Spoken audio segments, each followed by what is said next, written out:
That's what we have to do. So we ready? Okay, good morning, Knox County Board of Commissioners, February 10th, our regular session. Call this meeting to order. We're going to stand and do the Pledge of Allegiance, and then we'll have Scott and Brandy take it away. So that's good.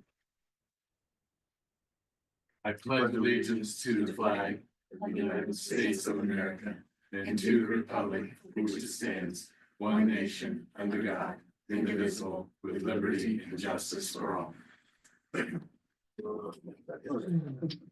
Thank you. And as I mentioned, we have Scott Boone and Brandy Booth with us for the Job and Family Services. And I know that you always have great things to share with us and informative.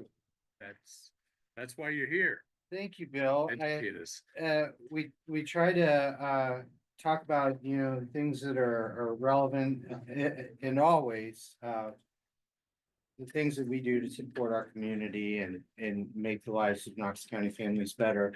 Today, I thought, with your permission, we'd focus on the NET program. Brandy being our Ohio Means Jobs expert, I had asked her to put some bullet points together, and she's prepared to talk about how we support that programming, how we advertise it, how we, make it successful and available to the families in Knox County. So you want to tell us what the initials mean? NET, non-emergent transportation. get that. Thank you. Just wanted to help you out there. No, Bill has to remind me to talk about acronyms, even though I drill that into your head, so you need to explain it. I admit them sometimes, so.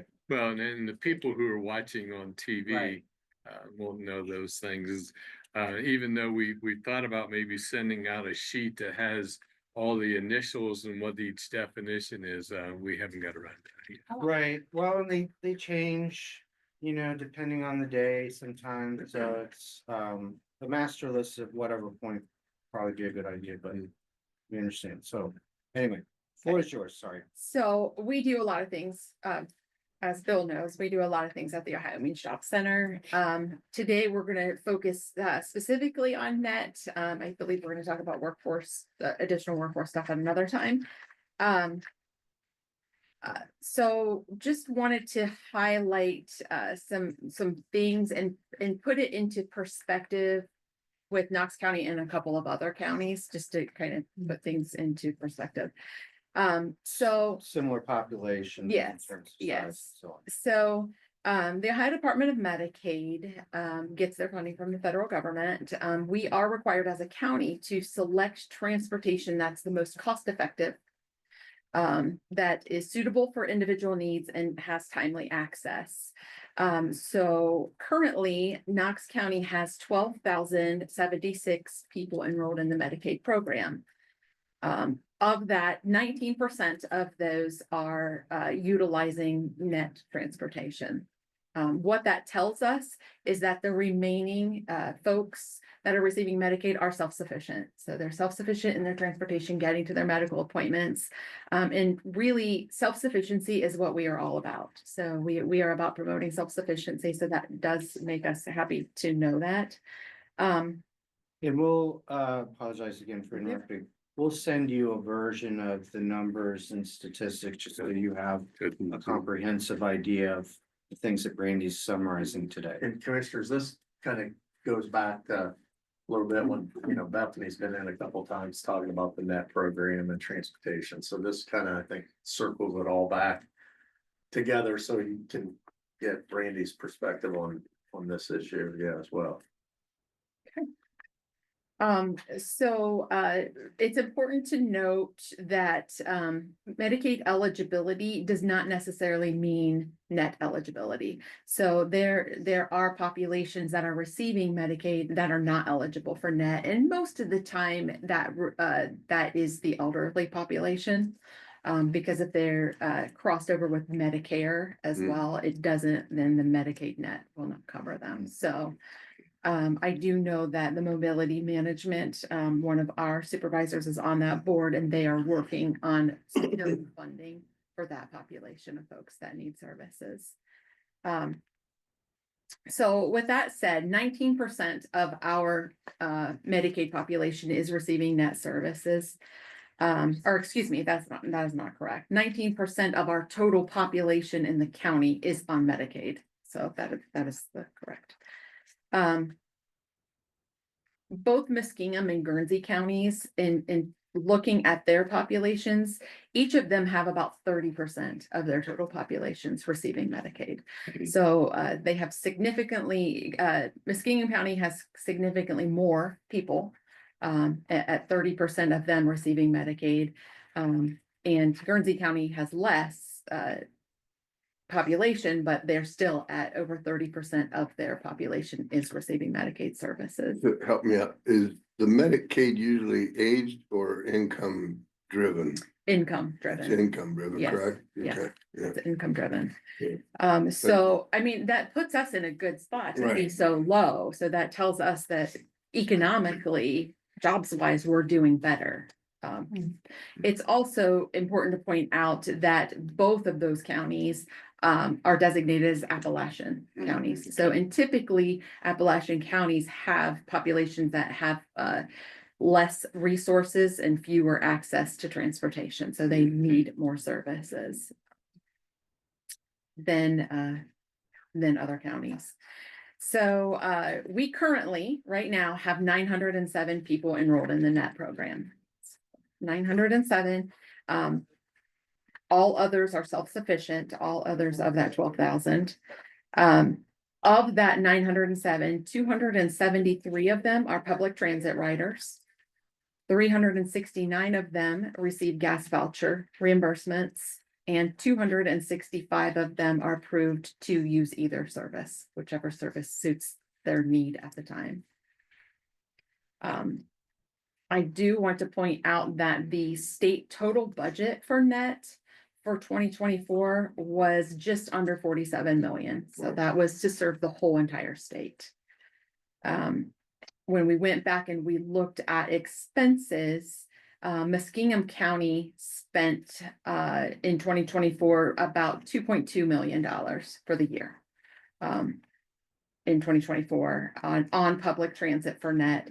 They spent about $52,000 on private transportation. So they offer private as well. Guernsey County spent 1.3 million for the year on public transit. They do not have any other programs there available except for public transit. And I think it's also important to note that those two counties have a combined transit system. So those dollars are going to one entity. That entity is large, it's much larger than ours. So they are actually providing services, I believe, for 3 counties. I believe they're serving 3 counties. So Muskingum, is that where Marietta is? I know Zanesville. Okay. I'm not sure about Marietta. Okay.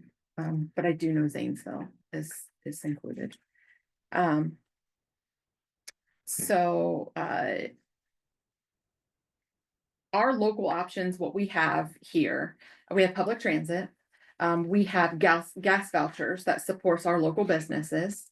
And then we have a contract pending right now with a private transportation provider, which also will support local business. In 2024, we spent $188,000 on public transit for NET operations. That averages out to be about $70 per transport. We spent about $49,000 in gas voucher reimbursement, and that averages out to be just under $11 per transport. Some of the challenges, so circling back to access, timely access, some of the challenges that customers face using the public transit line is the pickup window of 30 minutes. So 15 minutes before, 15 minutes after. It includes multiple stops while they're en route to, and that, I mean, that has to be the way that it is for public transit.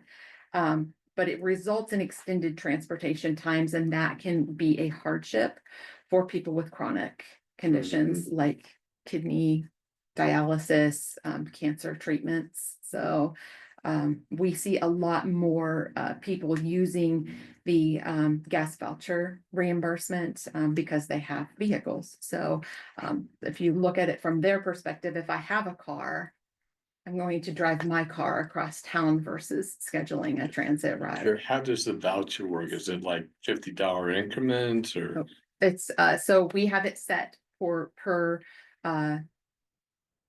area. So if it's in Okay. county, it's $10. So they Okay. get a $10 reimbursement for in county, and depending how far out of county it increments. Okay. So. Talking about some of the ways that we're promoting it, we do regular presentations to Knox Community Hospital staff. They are one of the largest employers in Knox County, so they have more turnover than small employers. Not that their turnover is bad or anything. But we do regular presentations to them. So when they have new people coming in, they can be aware. We meet with nursing staff, we meet with administrative staff, office staff. We have a one-page flyer that has all the details of what it covers and how to access it. They have that, so we provide them with stacks of that. We have done presentations for Knox Public Health staff as well. We have done presentation to the Knox County Task Force for Older Adults. We have done radio promotions with the Mobility Management Group. We work very closely with BHP, Riverside Recovery, and the Freedom Center in that they refer all of their Medicaid clients to us. So all Medicaid clients working with them are referred to us to get access to the NET program. Dane, a supervisor in my office, he's on the mobility management board. He's also on the subcommittee that they're working on trying to secure funds to serve those clients that are not net eligible, but still have a need. It's important to note in 2024, we added 289 net users. 78 of them were public transit. 123 were added to the gas voucher program, and 88 were enrolled to use either of those services. So that And- 289 is inside of that 907. Yes. Yep. Okay. So the promotion is working. We're getting more people in. The promotion is working. We also do social media promotion. So anybody that follows us knows that we do a lot of social media promotion. So on everything that we do, Andrew knows. So I do a lot of stuff with social media. So we that's how we reach everybody. That's how we Yeah. reach people now. So yeah. What questions do you have? Oh, that was it? That was everything?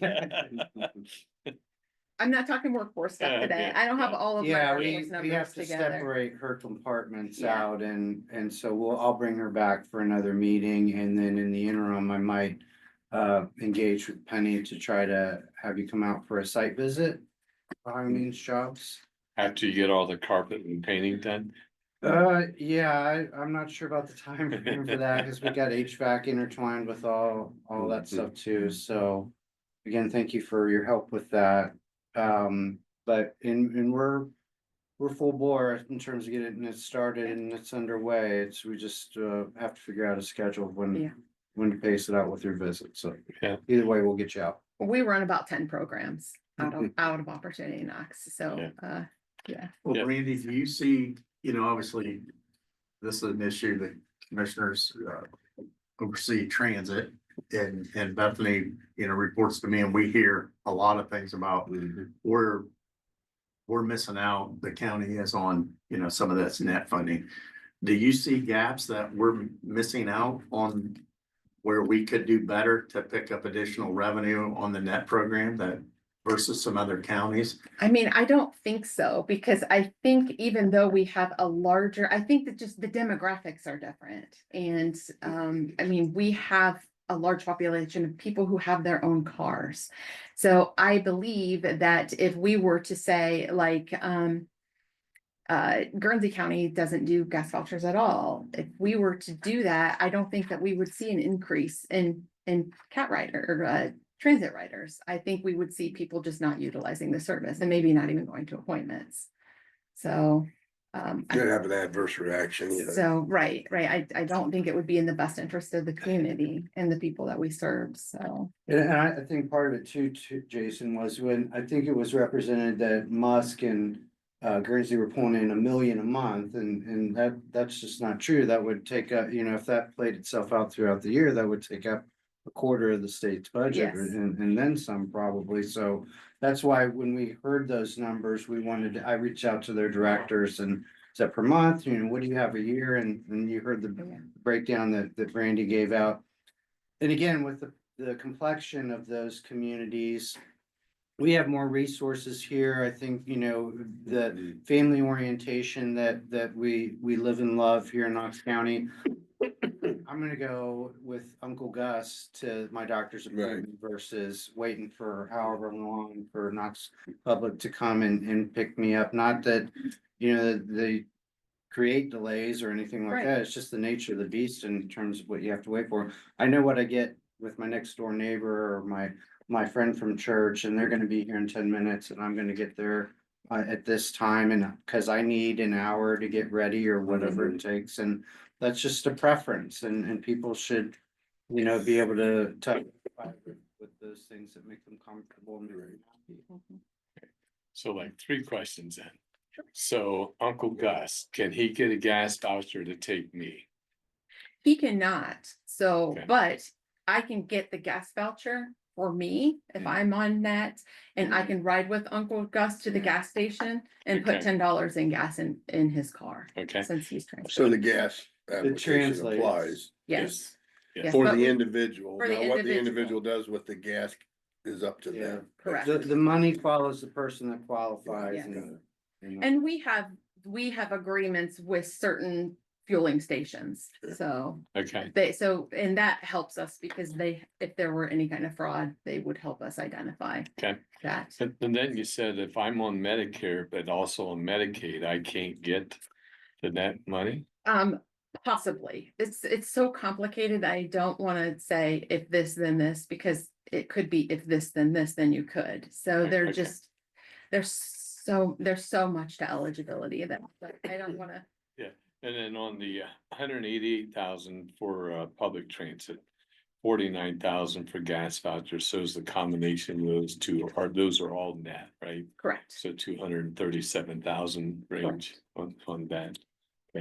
And you have the freedom to do whichever. There's not a allotted amount of money you have to use for the transit system or for gas vouchers. You can use either one, whichever is the best for the person. Yes, for the person. Yes, absolutely. And that's the way the federal regulations are written. So one question, how is the gas reimbursed? How do they get their money? So they have to go to the appointment. Okay. They have to it has to be a Medicaid eligible appointment. Okay, They have to have the gas voucher form filled out by the physician, or Okay. usually it's their and then assistant. there's particular fueling Mhm. stations that Yep. they can use. So they bring that to us and then we reimburse it as a voucher for $10. But they probably have to sign up for the program in advance through you. Yes, So it's not that day ready. it's not that day ready, no. So it's within 30 days. Okay, So got it. they have to have their verifications turned into us within 30 days of the appointment, and then we have 30 days to turn around the Thank you, voucher for thank them. So, So when you see those budget requets that I approve, I think it's for like the Lion's Den is one of the providers. I know it's. It's. but That's in one of the- Danville. So That's most one of the people fuel not- stations. we- Not over in Morrow Yeah, County. Local, Yeah. our local version, that's what those are for. Okay, Got it, thank yeah, you. and then with 907 are using net and we have 12,076 enrolled in Medicaid. So we're less than 10% that are actually doing the net program then. correct, Okay. correct. So, And so where's that stand to like Muskingum and Guernsey? You said, is that the 30% figure? so their 30% is they have 30% of their population enrolled in Medicaid. So Okay. we have 19% of ours. Okay, So they did not provide us with enrollment numbers, and it's kind of early in the year, so okay. it took us a minute to pull this information together, so it's kind of early in the year to get last year's numbers Yeah. right now, so. But moving forward, we can report that out monthly or you add it to, as a specific point to our annual report that we're hoping to publish within the next month or two. However you Yeah. prefer to receive the information, but I agree with Jason, we're always looking for ways to maximize those allocations and, Brenda, our CFO Assistant Director is, works on that, I think, daily to try to accomplish some additional funding that we can put towards Knox Public Transit, so. But I mean, I think, And this is good information, because we've heard a lot about this over, Scott and I have been working on this for a while, and Yeah. I think it's good because. We just wanted to make sure, obviously the county general fund has to help subsidize transit in this county. And so we just want to make sure we weren't missing out on federal Right. funding right, that was available to help fund transit, to get that off of the county general fund. And so it sounds like at this point, there's not. The Just because of the way that Calvary's we're not coming built. to help. Yeah. Right. Yeah, I mean, I think the fact that we added 289 net users in 2024 speaks to, we're growing the program. So Yeah. the program's getting larger, and I feel like the promotion that we're doing is seeing results, so. And we're not gonna slow down on our promotions, so. Well, and at $10 and then the gas vouchers being at 40, that's a lot of gas vouchers. Yeah. That are going out, so. Yes. That's a good thing, that we're able to help out those people who need that assistance. Absolutely. What's And it's funding itself, that's even. Right. Not so Yeah. bad a deal either. Right, well, yeah, for the most. Yeah, for the most part, yeah. Yeah. Do you see any improvements we can make?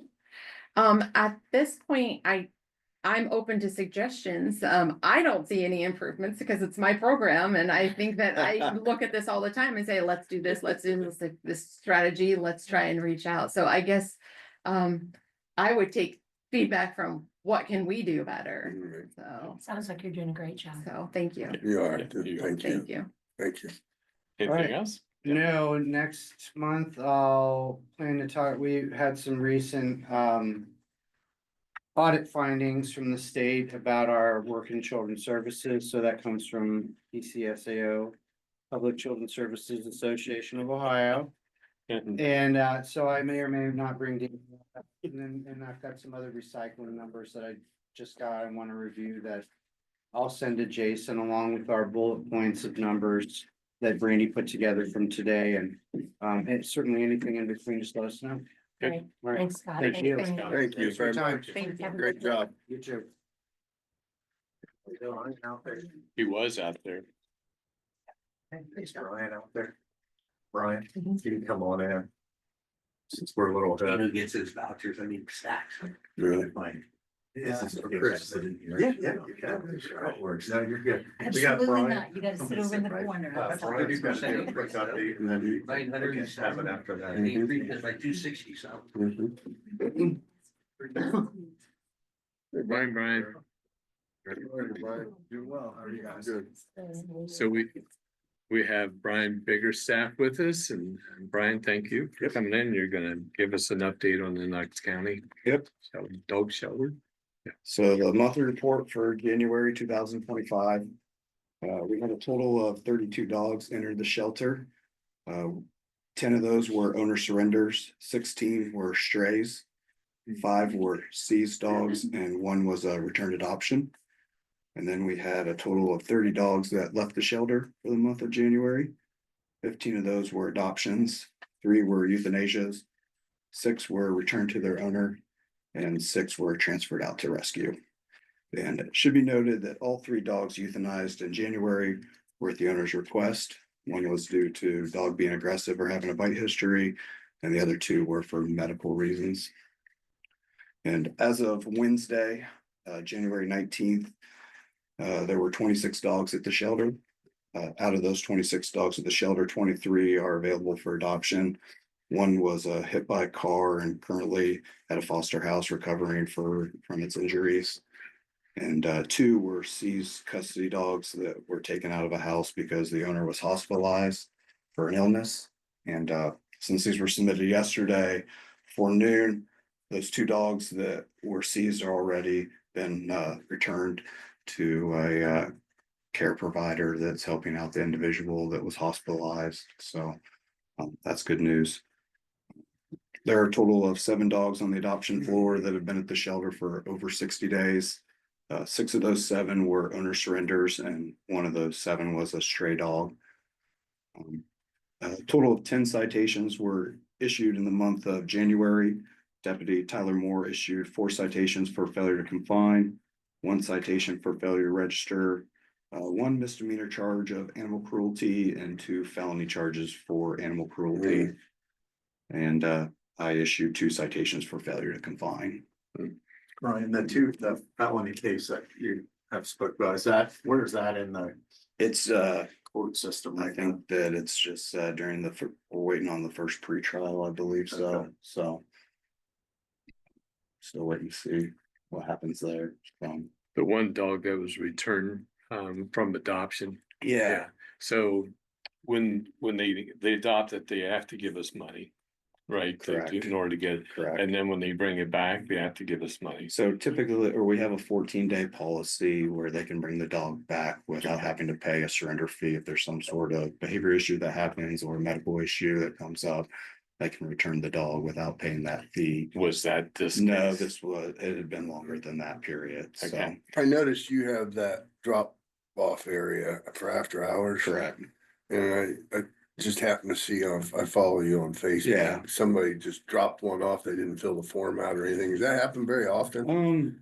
Where, like, you're putting the dog yeah. in there, goodbye. Yeah, periodically, we try to do the best we can to reach out to the community to see if anybody knows who they are. Right. Or we use our cameras to Right. see if we can track down that individual and hold them accountable, or at least to find out, when you bring a dog in and put in the drop pen, we don't know anything about the dog. So it could have behavior issues, medical issues that we don't even know Looks like about. this one was just kind of hanging out. Yeah, Looks so. like a pit mix or something. Yeah, we were able to track down the owner since we posted that video online. We were able to get information and find out who the owner was, and they were able to come and redeem the dog. So, yeah. Good. So the one that was returned, is it part of the ones that are available for adoption? Correct. Yes, it's available for adoption. Okay. That dog had some anxiety issues, and the owner had some anxiety issues, and unfortunately, it just didn't work out. Yeah. So, Not a good combination. no. Yeah, Don Knotts and a dog Knotts dog, yeah. Well, thank you. Other Thank you, questions, Brian. sir? No, Yep. I'm good. Thank you. Yep. Yeah. Thank All you, right, Brian. you guys have a good day.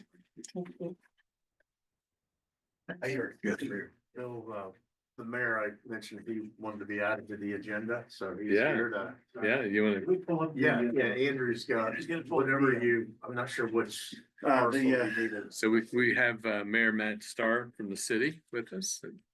And he's gonna wow us with all kinds of information, I bet. No, that's my calling card there, Commissioner, Anyway, let's go to the JS map then, please, and. So can they see this at home too? Yep. Okay. We're sharing the screen. Okay, as we, and then let's go ahead and zoom in on. That's fine right there, and then if you can go over to the layers. It's over, it's on the other side up there, behind that. Behind Move that screen guy. there. I gotta move, There we go. drop down the GIS layers. It's there. Now you gotta keep that clicked on, go over to the arrow. To the right. Here we go. Let me get that out of the way.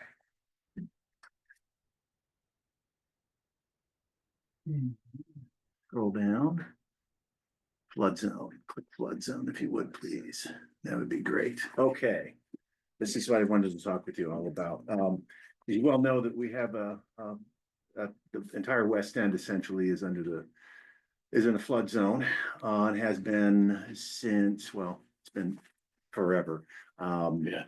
And, but flood of 59 is the one that really toppled over and kind of devastated the entire community. It was all the way up to South Main Street and so forth.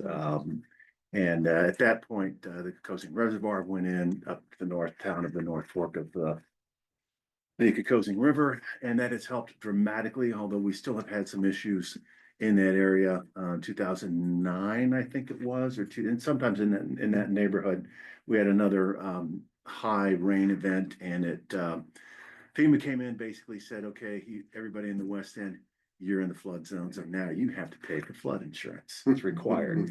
Tough toenails. Anyway, one of, this is a major priority for the city is the West End, this flood zone and how we are going to handle this. And you can kind of see if I can, just go up here and, can you zoom in a little bit, Andrew, please, particularly, over here, yeah. You can kind of see everything in this green. We've got like 640 property owners, homes in that area that are required to pay flood insurance unless they can demonstrate through a survey that they are above the 100-year flood mark, which some people have done. So it frees them up from doing that.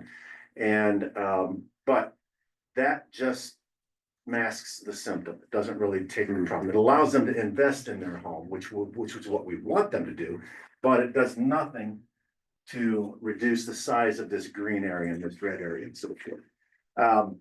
What we are doing in the city is we are doing inside the city limits, we're doing a channel and bridge survey to and then hopefully are going to be running some costs of what it's called the flood models for these certain areas. Now, if you will zoom out, please.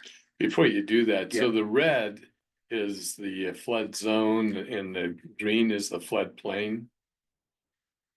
Well, So vice I'm not, versa. it's subject to flooding. So I know. Okay. These people are not in good shape. These people are not in good shape over here as well. So we want to try to mitigate that. So you can even pull out even wider so we can see up to Fredericktown. What we would love to partner with the county on this. I'm not asking for any decisions today. I'm just planting the seed right now, but we would love to partner with the county in running a channel and bridge survey outside of the city limits, in addition to the same time we're doing that, to run flood models.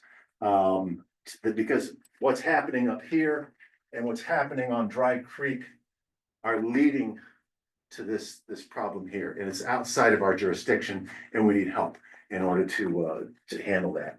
And so, like I said, no decisions today, but in anticipation of your next question, how much is it going to cost? We don't know yet because I just wanted to make sure that you were interested in finding out a little bit more before we start heading down this path of doing some modeling and doing some surveys. So Mayor, everything in green is a floodplain or apt to be flooded, I guess, Yeah. right? So it goes clear into Howard and. Yeah, that's exactly right. I mean, we're part of the Muskegon watershed. Okay. And so this is where it goes. It goes into the Walhonding, Mhm. then the Muskingum, then the Ohio, then Mississippi and the Gulf. Mayor, would the modeling determine whether those homes, not only in the West End, but up through Morris Township, would it determine whether those homes are or not technically in the floodplain then? People might find out that they are. And they might find out they're not, right? They might find out that they're not either. Now, we are doing, can you zoom in again on the West End in particular down here? I'm gonna go around the corner to get to the answer of your question there, okay? We are doing an elevation study where we have a contractor that's coming in and they're doing height elevations from their front porch, top step to the front yard. As long as they don't kick us out, so we can tell them, now we're not professional surveyors, but we have data that will tell them that there are so many in this area that would not necessarily be in the floodplain as it is set for it now, which by the way, was designed in 1974. And actually, to piggyback on that, commissioners, we had to go through this same thing with the property that we own in the West End where we're looking at putting transit. The maintenance facility showed up as in a floodplain, which when we were working with the feds on that, but in determination through elevation, it's not, in fact, in the Right, floodplain. you had a surveyor that I don't know how much they cost, but Right. it's to the owners to, we can't do that, but we can say to a group of people down here, hey, we have this data and you may not, need to pay for your flood insurance. But again, that's just masking the symptom. That doesn't make this green go away. What we would like to be able to do, rather than looking at the levy per se, which we are doing we're doing maintenance on that. We've got money earmarked for that. We're gonna be doing a lot of maintenance on the levy. What can we do upstream that can shrink this, that can lower this? It's not gonna be for everybody, but it's certainly gonna pull back that and help mitigate the risk for people who are in that flood. So is this going to strengthen the flow of water and maybe change it with this thing? Is that the idea behind this floodplain? Well, Because it all comes down to water. yeah, I mean, we want the, Am I misunderstanding? no, when you say, let's say improve the flow of water, which is what we want to do. If it's massive rainfall, we want the stormwater to go slowly Right. into the river so that it doesn't become this massive thing. And that's why we, oh gosh, we'll see just an example of someone who is self-regulating, Panera Bread. They have, they're right on top of that steep hill. And so they have put in a storm sewer system that slows that stormwater runoff before it gets down to Coshocton Avenue. And it's not a rush of water that then clears everything in its path. We want to slow down everything up here on the North Fork and on Dry Creek. Dry Creek has not been dry this year. But we want to slow down that stormwater so then it does reduce this size here. It's not going to eliminate it all. It's a river. But the difference would be if this was done, which, like, I'll go back to our property, when they pulled that up on our auditor site, it shows it's in the floodplain. Yep. But through this, that, if it's determined that in fact is not, then that would actually, on our site, we could Yes. remove those green areas, Yes. which then if somebody's pulling up the parcel for real estate or whatever, it's not gonna show that. Is that? And that's what the flood modeling would do. Okay. And then. Which would be important to get it off there, because when people see it on there, Sure. you automatically think, yep, that's in the flood zone. Yeah. We're investing a lot of resources and time and money on the west end. We know, and it lit up like a Christmas tree in the comprehensive planning sessions. And so, it doesn't take a rocket scientist to know. Spend some time, money. It's your next development area, I would hope.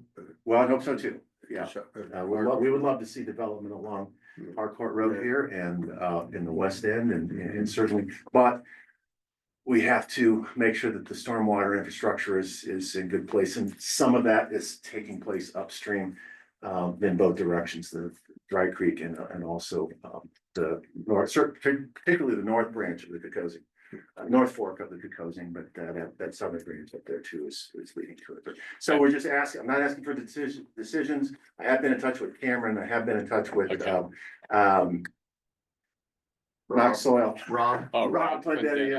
Daryl we were gonna do a site survey and we said, nah, let me just go to the commissioners first and see how you all feel about this. But And have you talked to like Morris Township and the Fragtown? I haven't talked Village to, Council? I saw Bill this morning. I forgot to mention it to him, but I will talk, or Dan Humphrey. Yeah, we'll be in touch with everybody along that corridor certainly, but wanted to start with you all first and see how you felt about it. So like I said, no decisions today, but discuss amongst yourselves.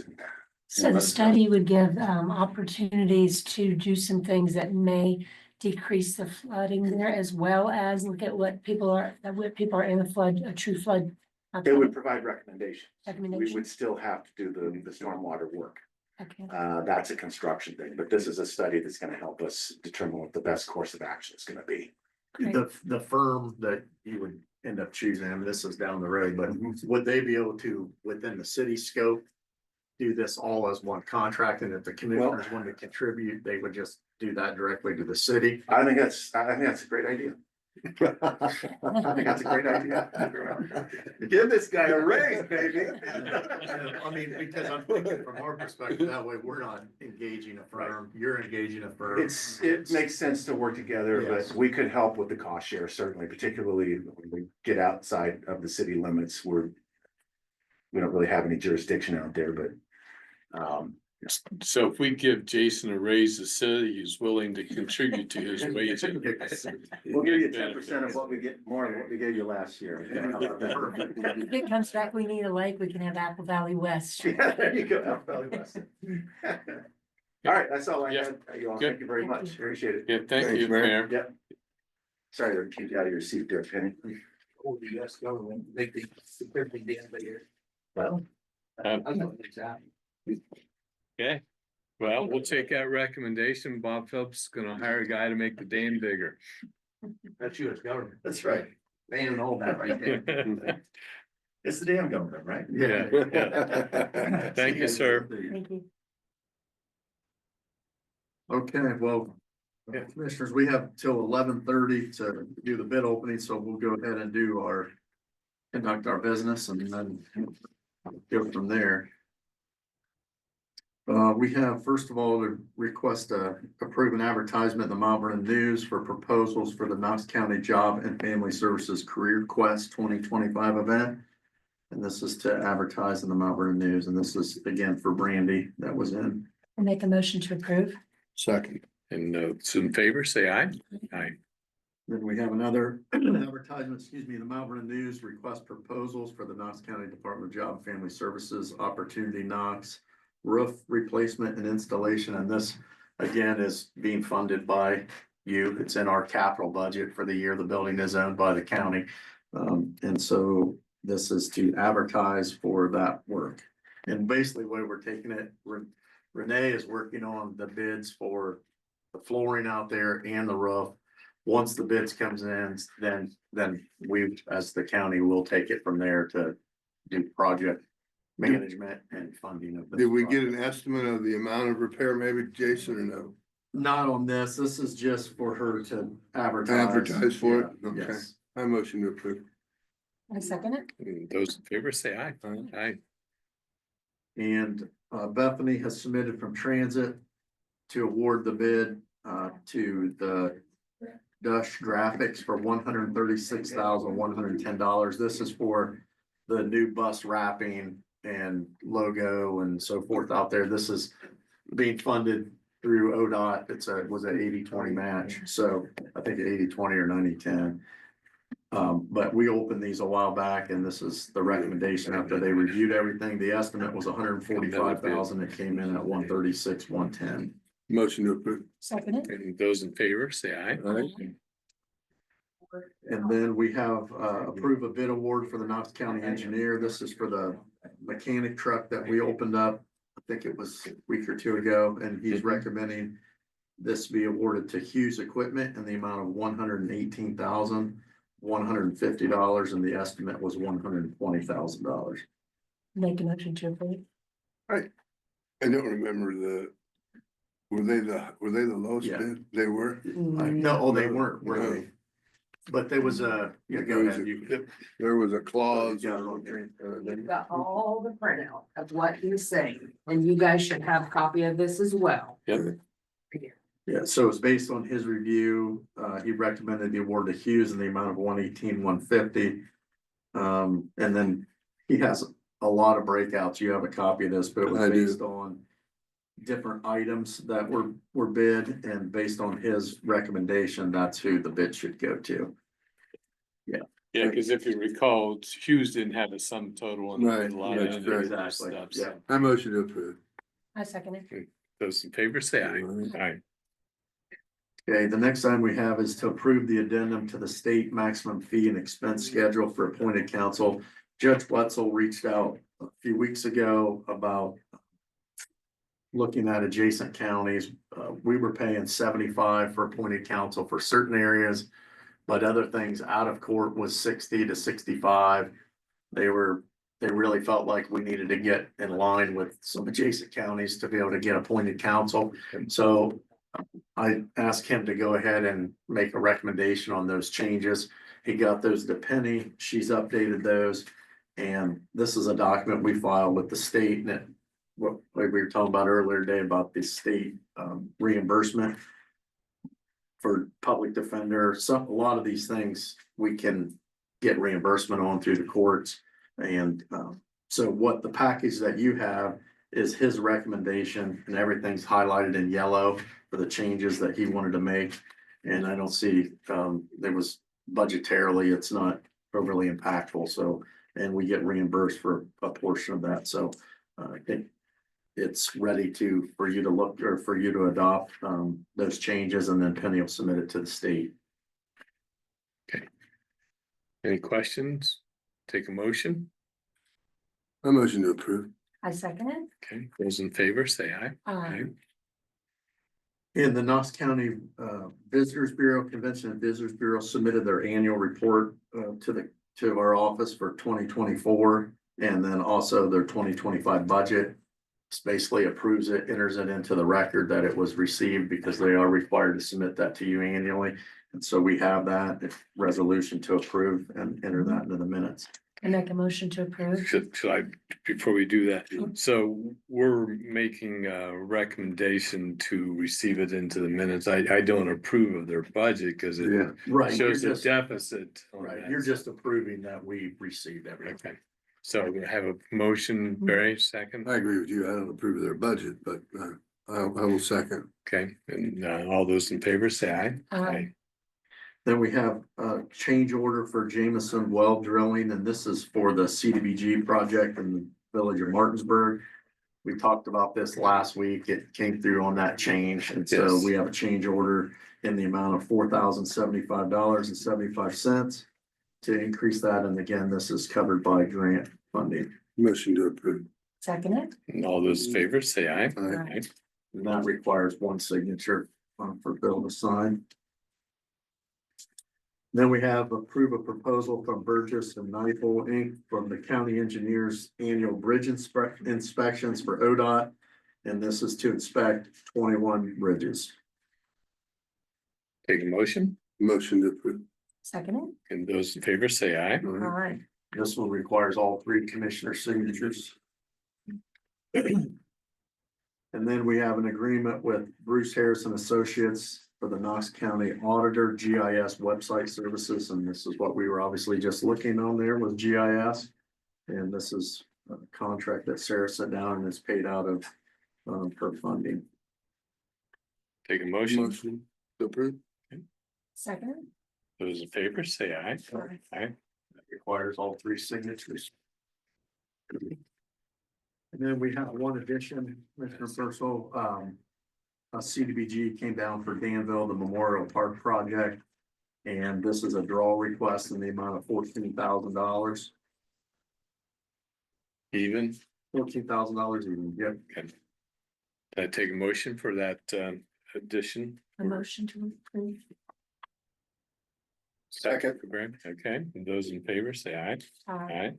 That requires one signature from Bill. And I think that's all we have. Penny's got a few sets of minutes for you, and then the day's bill list that all need signed. And then at 11:30, we have a bid opening, so for the county engineer, so be on standby for a couple minutes. I guess, Andrew, if you want to put us on standby, we've got till, unless, is there anything else we want to go through, Bill, while we're waiting? I could mention that went to the East Knox FFA last night and just a little under 240 people there for that banquet. It's always good. It's always exciting to see the FFAers get up and do their presentations and they have those things memorized. And then one of the things I noticed last night as the officers were saying their thing, I'm seeing Tom Holton down on the front bench and he's lipping. He's saying the exact same words as they are. And I'm thinking, boy, he has that stuff memorized too. So that was quite an impressive time. And I don't know whether he received an award, Tom Holton, or whether he was nominated for an award. So I expect Cheryl to figure that out. It was for like a 13 state area that he was being recognized as, I think the word was Golden Eagle, but I may have been wrong. Are you familiar, Cheryl, with it? But I'm gonna do some homework on that because my wife sitting there with me said, maybe this should be a coin opportunity Wondered that. for Tom Holden, so. So I, just simply wanted to share that at that point. And then just second, and so do you have anything you want to share at this time, Barry? We do have the meeting We have tonight. meetings this evening. I'm good. I Okay. mean, we have a busy evening coming. Okay, Brenda, anything? I attended the ADF meeting and just a lot of policies and additions going through their different parent leave and policies. We worked on that. All the time. Okay, good. Let me sign some papers here. So we have 20 future farmers. Yeah, yes. Then Bob, do you have anything, Bob Phillips? That just, comes. Beautiful. Okay. That start thing. You're informed. Thank you. Yeah. Once in a while. And then Thank is God it for Darcy? that, right? Yep. Do you have any county business that you would like to share? If not, we will go into our session of waiting for the 5-7 minutes. Yeah, I have questions about this county business. Again, you can ask I'm- questions. We will not respond to questions because we just don't typically do that. Okay, I was searched when I came in to the meeting today, rightfully so. Are you searching all the general public when they come in? Again, we won't make a comment about that. Okay, Barry, not Barry, what's your name? Bob. Bob, Hi, I'm Bob. did you get searched? I did not get searched. What's the difference between me and Bob? I've been to more meetings this month than Bob has. Mhm. So why We, didn't we, you get? we will not respond to that because it's not our county business, it's our security. We leave that up to security to deal with that. So, Who, Andrew, who we is will, paying for the security? we won't, to be we won't down answer there? those questions at this point. Because it's not direct county All right, I have one more oversight. question then. Well, I've already One cut you question. off, so. It's for everybody. Andrew, do you wanna cut Can- us off for Would you be 6 minutes? opposed to being searched on your body and your bag? Since I'm the only one here, this whole entire area that had it done. So I'm not discriminated against. Would you be opposed to going through it? Me? Yeah, I'm gonna go around like I'm asking everybody. Would you be Well, opposed? First of all, you're not in charge of the meeting, so you're not privy to go around the table and ask.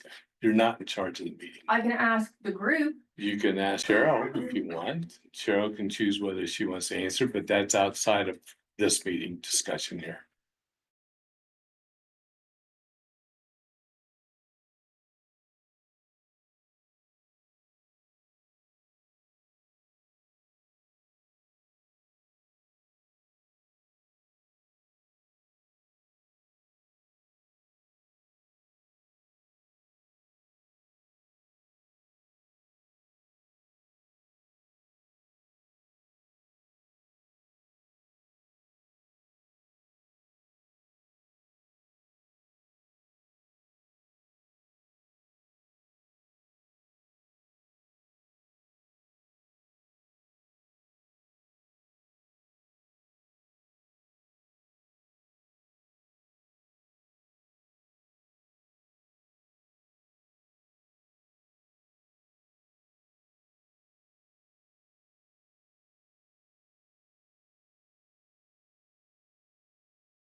trying to get to a certain point, and we know what that point is, and we're not gonna go there.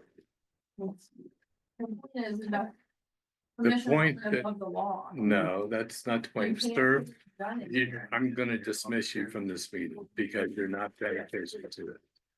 You have to leave because Yeah, I want you to leave because you're not being productive to our meeting. You're being against that, what we need to I'm do. sorry for being against transparency. It's go, go, go. Okay. Oh, wow. So we have, right now, we're doing the bid opening for Pleasant Valley Road Bridge. You want to come in, please? Oh, there he is. And so we are on TV, Clint, so. So I have Clint Cochran from the Knox County Engineers Office here with us. We are beginning to open up the bids. Again, that we received for Pleasant Valley Road Bridge. The engineer's estimated bid is $1,039,471.80. $1,039,471.80. First bid package that I am opening is from Buds Inc., BUDS Inc.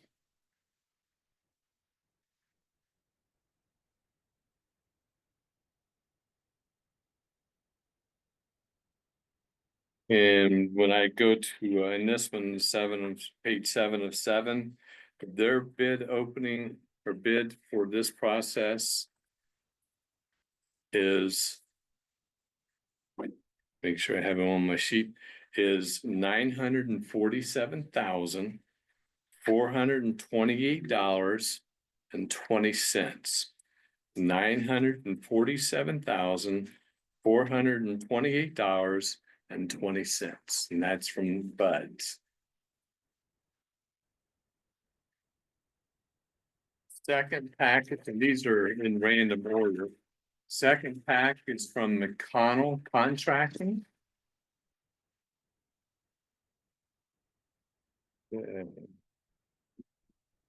Let's see where we have it.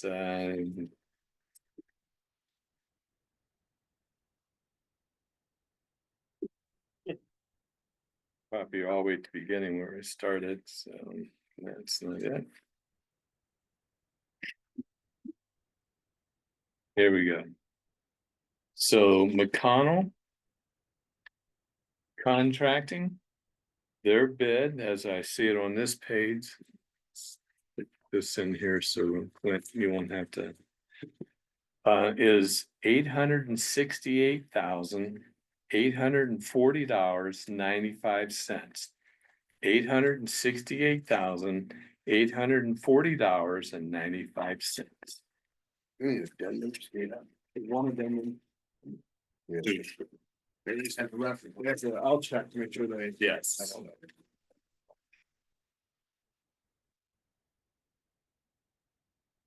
And this bid packet is from Crawford Construction. So Crawford Construction, their bid is $938,074.46. $938,074.46. And that was Crawford Construction.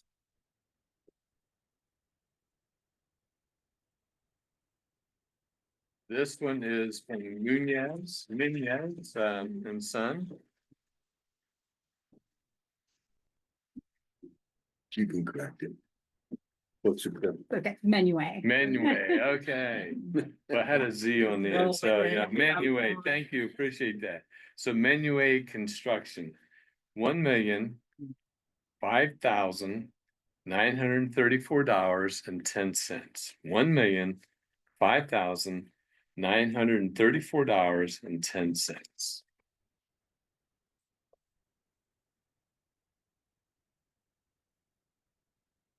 And then the last bid package is from Shelley and Sands.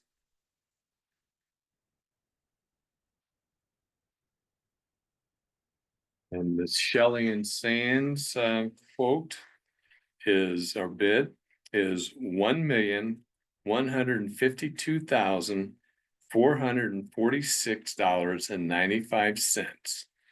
$1,152,446.95.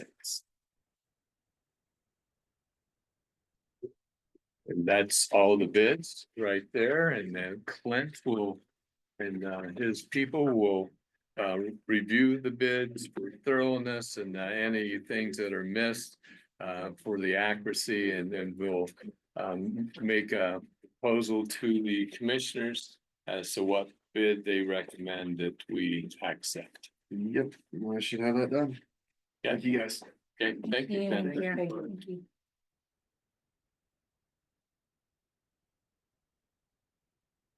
Thank you. Bill, I Yeah, have thank no you all. updates for you today, for the commissioners today, other than our meeting tonight at 6 o'clock at the Memorial Building.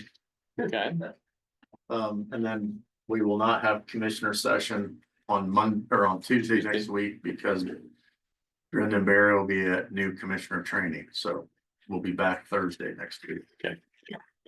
the meeting tonight will start at 6 o'clock. We want all the trustees and their representatives to be down front. Because we want them to be able to get to the mics real quick, and then we will stop at 7:30.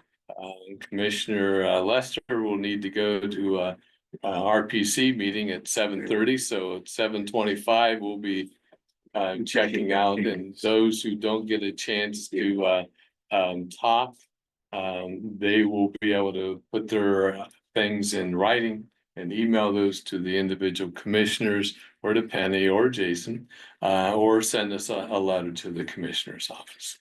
If we have no other business to attend to, then we will stand adjourned if I get a motion. I make a motion to adjourn. I second. Okay, we